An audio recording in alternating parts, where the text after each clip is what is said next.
इमाम बुखारी रहमहुल्लाह अल-मुतवफ़्फ़ा 256 हिजरी मोहम्मद बिन इस्माइल ने अपनी किताब सही बुखारी किताबुल अदब के तहत एक हदीस पाक नकल की है। अनस इब्न मालिक रज़ियल्लाहु अन्हु पैगंबर के जलीलुल कदर सहाबी है, इरशाद फरमाते हैं मेरा छोटा भाई उबैदुल्लाह है, घर में मौजूद है, उसने एक बुलबुल पाल रखी थी, अब्बू ने उसे खरीद की दी थी, वो कभी उसको उड़ाता कभी उसको बिठाता, उसके साथ इसने दिल बहलाने के लिए अपने साथ हिला रखा था। एक दिन यूं हुआ वो बुलबुल फौत हो गई, हुजूर पाक की हदीस सही बुखारी से पढ़ रहा हूं, वो बुलबुल फौत हो गई, मेरा भाई परेशान रहने लगा। इमाम उल अंबिया की मजलिस तक ये बात की खबर पहुंची, हुजूर पाक मस्जिद नबवी से चले, हजरत अनस के घर आए, बच्चे को देखा, उससे बात करते फरमाया या अबा उमैर मा फ़अलन नुगैर, ओए अबू उमैर तेरी बुलबुल का क्या बना। ये हदीस है।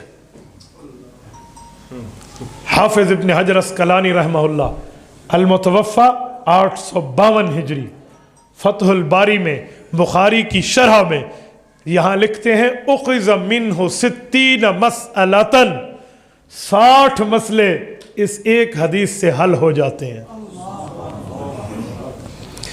शेखुल हदीस व तफसीर मौलाना मोहम्मद ज़करिया कांदलवी फ़ज़ैल अमाल वाले, अल्लाह इनकी कब्र पे करोड़ों अरबों रहमतें नाज़िल फरमाए, सही बुखारी की शरह अल कंज़ुल मुतवारी में लिखते हैं उख़िज़ मिन्हु मियत मसअलतन, 100 मसाइल इस अहदीस से निकलते हैं। आपने मुकम्मल तफसील देखनी हो तो इन किताबों को देखो। मैं चंद एक मसले आपकी खिदमत में अर्ज कर देता हूँ कौन कौन से मसले निकलते हैं।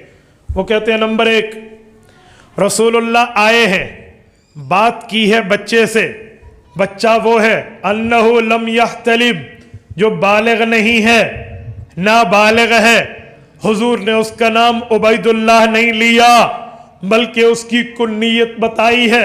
कुन्नियत कहते हैं अबू के नाम से पुकारो, इब्न के नाम से पुकारो, उख्त के नाम से पुकारो, अख के नाम से पुकारो, भाई से, बहन से या बेटे से या वालिद के नाम से पुकारो, इसे कुन्नियत कहते हैं। जैसे बेटा मोहम्मद तो ये अबू मोहम्मद, बेटी फातिमा तो ये अबू फातिमा, इसे कुन्नियत कहते हैं। जिसकी बेटी या बेटा होगा ज़ाहिरी बात है वो बालिग होगा, वो शादीशुदा होगा, तब तो औलाद का बाप होगा।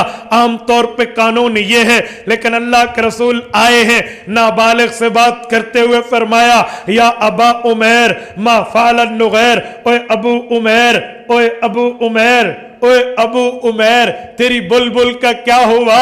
हुजूर ने अबू उमैर क्यों कहा, वो अब्बू तो नहीं है, उसका उमैर बेटा तो नहीं है, वो तो नाबालिग है, गैर मुतज़व्विज है, शादी नहीं हुई, अभी तो बच्चा है। हुजूर ने उसकी कुन्नियत क्यों रखी।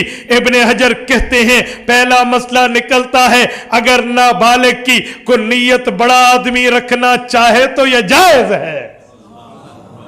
फरमाया एक मसला और भी निकलता है कि अगर कोई बड़ा आदमी हो, उसे पता चले मेरे जानने वालों में कोई छोटा बच्चा है, उसको कोई दुख पहुंचा, परेशानी पहुंची, तकलीफ पहुंची, मुसीबत पहुंची, आलाम का शिकार हुआ, वो बंदा उसके पास भी बात करने के लिए आ सकता है।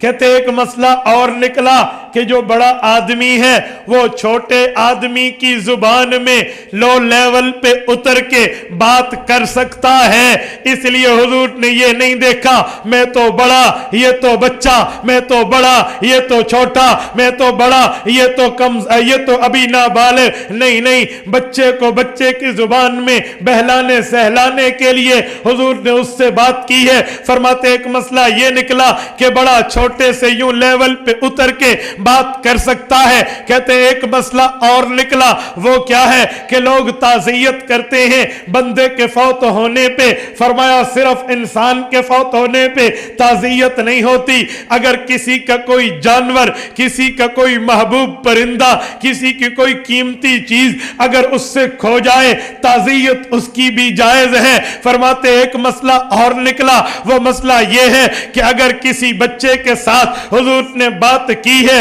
اور اس کے گھر آ کر کی ہے تو آپ یہ نہ سمجھنا کہ میری بےزتی ہوگی، میں اپنے سے چھوٹے پر بات کیسے کروں، نہیں، تمہیں بھی پیغمبر کے اسوے پر عمل کر کے یوں بات کرنی پڑے گی۔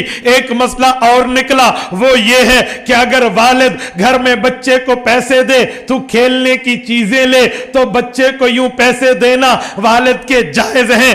ایک مسئلہ مزید نکلا کہ اگر باپ بیٹے کو کوئی کھیلنے کی چیزیں لے کر دے تو وہ ایسی لے کر دے جو شریعت کے مخالف نہ ہو۔ ایک مسئلہ اور نکلا کہ پرندوں کو پکڑ کے گھر میں پال کے رکھو، ان کے کھانے پینے کا، ان کے آرام کا خیال رکھو، تو یوں کرنا جائز ہے۔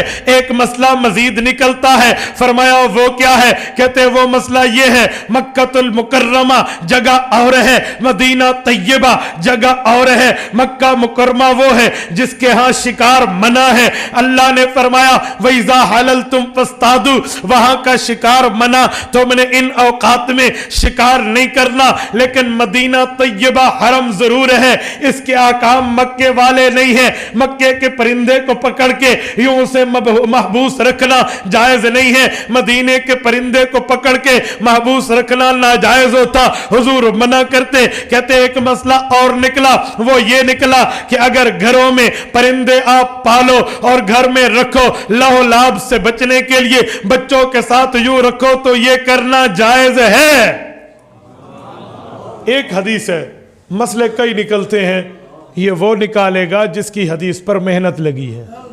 ایرے خیرے نتھو خیرے کا کام نہیں ہے، یہ کو ادھن پھتو ڈتو گامے دا مسئلہ نہیں، یہ ماہر کا مسئلہ ہے، ایکسپرٹ کا مسئلہ ہے، اسپیشلسٹ کا مسئلہ ہے، جس نے پیغمبر کی حدیث پہ زندگیاں گوائی ہیں، وہ بتائے گا۔ تبھی تو کہتے ہیں لوگوں سیکھنے والوں سے سیکھا کرو، تبھی تو قرآن کہتا ہے فَاسْأَلُوا أَهْلَ الذِّكْرِ إِن كُنتُمْ لَا تَعْلَمُونَ، جانتے نہیں ہو تو موت تمہیں نہیں پڑے گی، لوگوں جاننے والوں سے پوچھ لو۔ تبھی تو حضور فرماتے ہیں، سنن نبی داؤد میں موجود ہے، سید عمر بن خطاب سے مروی ہے رضی اللہ عنہ، انما شفاء العی السوال، فرمایا جو بندہ بیمار ہے اس کی شفا دوا میں ہے، اور جو بیمار سوال کا ہے اس کی شفا پوچھنے میں ہے۔